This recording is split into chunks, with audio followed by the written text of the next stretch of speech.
MTN News. Good evening and thanks for joining us tonight. I'm Russ Riesinger. The 2020 census counted big for Montana, as the state will soon have 2 congressional districts instead of 1.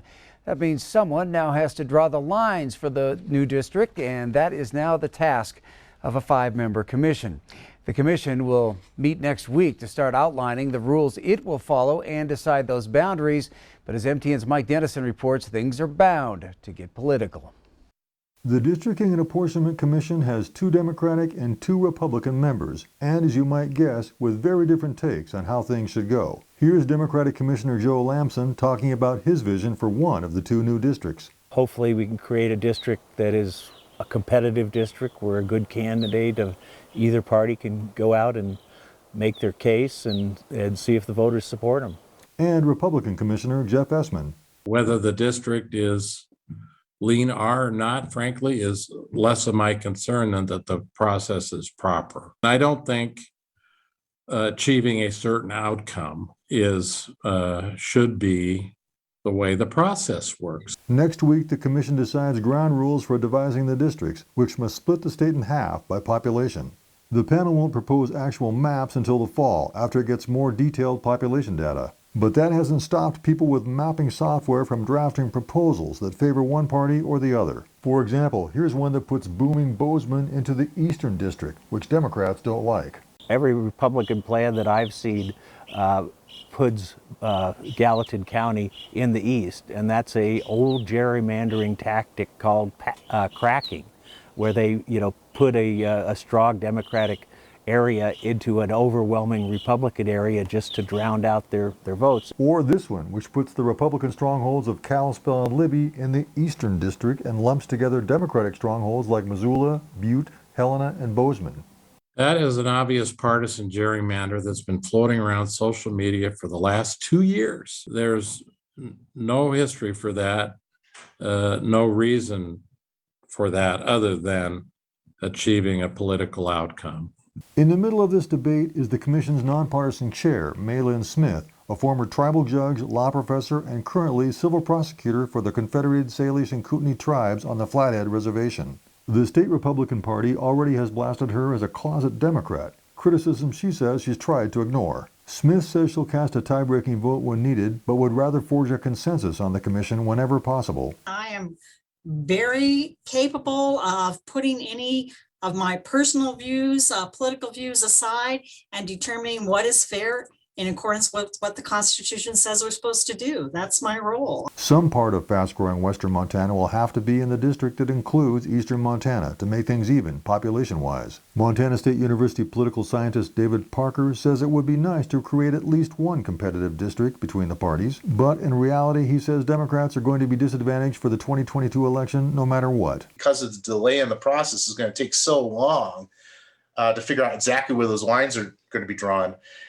Democrats are kind of frozen for the moment. And there's no big Democrat out there sitting there that I think that could just jump into the race last minute and have a massive impact. The commission will decide the district lines by November, and they'll be in place for next year's elections. No matter how you cut it, get ready for a battle.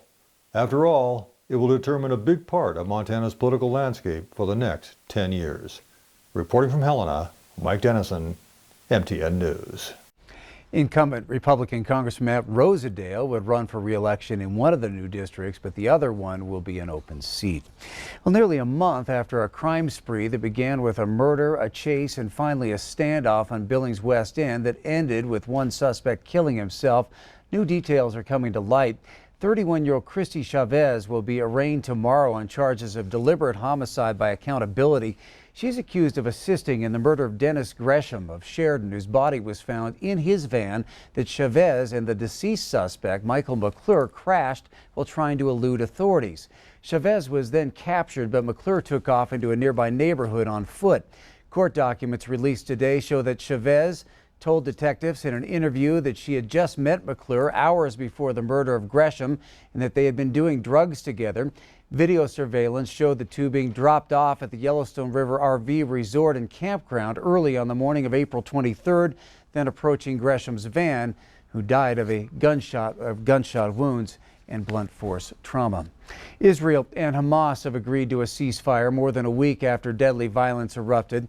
The agreement, which officially took effect tonight, comes after the deaths of more than 200 Palestinians and about a dozen people in Israel. Danya Backus reports.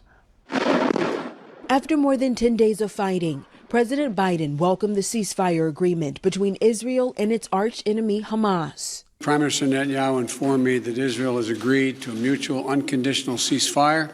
The Egyptians have now informed us that Hamas and the other groups in Gaza have also agreed. The president this week had been increasingly urging an end to the deadly violence. In their first major battle since 2014, Hamas has fired more than 4,000 rockets, some landing deep inside Israel, bringing the nation to a near standstill.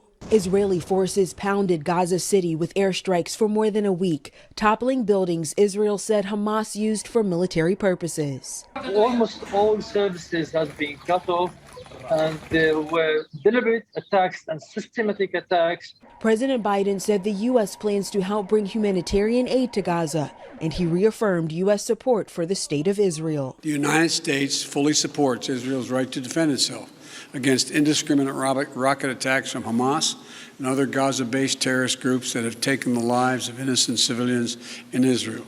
President Biden says he's spoken with Prime Minister Benjamin Netanyahu 6 times since the conflict erupted. A statement from Netanyahu's office called Israel's achievements during the fighting significant and unprecedented. A Hamas official said the truce is a defeat for Netanyahu and a victory to the Palestinian people. Danya Backus, CBS News. Egypt, which signed a historic peace treaty with Israel in 1979, brokered the ceasefire agreement.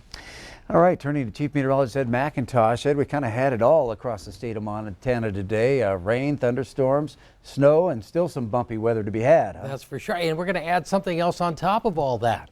Wildfire smoke. Take a look at this. It's coming out of Manitoba. There are a number of uncontrolled wildfires there. And notice as the prevailing winds start to pull that red shaded area down, that's all smoke that started to move in. Millie, thanks for your report earlier from some fairly heavy smoke around Glendive. And also Janet said she had some smoke around Broadus as well. Now we've got the showers and thunderstorms that have been moving in. So that's helping to clear out the air a little bit. Some stronger storms across the eastern plains move through Miles City, north towards the Glendive area. And meanwhile, Billings has been picking up a little bit of rain. There's snow to the east, or rather the west of Billings. We could see some lighter accumulations in some of the grassy areas. I'll come back and take a look at all the forecast details in a few minutes.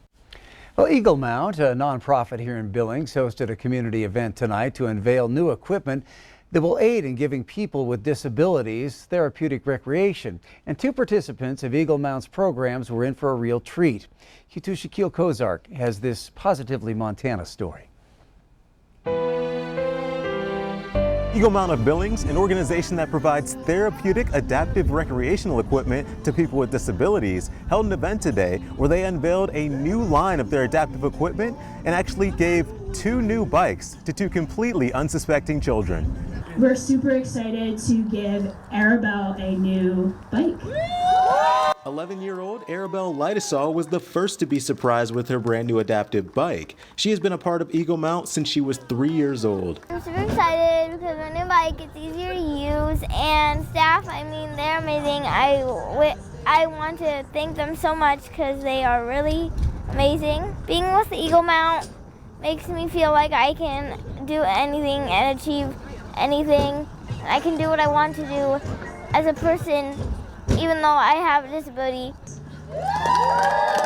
Next in line to receive her new bike was Samaria Odom Ness. She has participated in Eagle skiing and Eagle camp and also rides her bike in Special Olympics. Tell him how excited you were. I was excited. Very excited, weren't you? You got even a little tears in your eyes, didn't you? We feel so blessed to have a bike, and a bike just as beautiful as this one is a blessing. It's a blessing. Along with the 2 new bikes, Eagle Mount unveiled $25,000 worth of new adaptive equipment made possible with a grant from Hartford Insurance. This new equipment will help to give kids like Samaria and Arabelle the experience they've always wanted. Eagle Mount, we focus on the things that people with disabilities can do. rather than what they can't do, which a lot of times, unfortunately, is what everybody tells them in their life, what they can't do. And so they come to Eagle Mount and we tell them, yeah, you can ski. Yeah, you can hit a golf ball. Why not? And yeah, that's just kind of what we're all about here. So, reporting in Billings, I'm Shaquille Kozart with MTN News. Thanks, Shaquille. Great story. And if you want to learn more about Eagle Mount, you can visit the story on ktvq.com. Still ahead on tonight's MTN News at 10 here on Q2, we're going to head to the Montana-Canadian border where truckers are making a pit stop for a reason you might not expect. Plus, from candies to cards, the Billings Public School staff brought to smiles with a sweet surprise. We'll show you that coming up.